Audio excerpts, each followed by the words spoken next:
nafasi ya kutoka nje, lakini katika taifa la Kenya tuko na nafasi ya kusoma. Someni tukiwa nyumbani.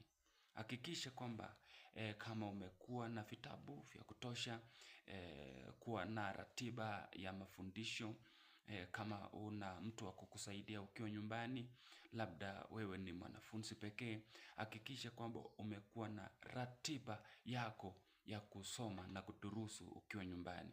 Kunavyo vitabu mbalimbali kama vile ya Pembea ya Maisha kwa mfano na vile vingine vya Kiingereza.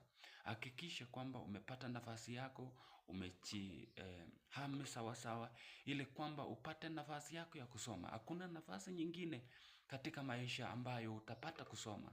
Hakuna aprili nyingine katika maisha yako ya kusoma utapata katika maisha yenye tarehe kama ya leo, yenye siku kama ya leo.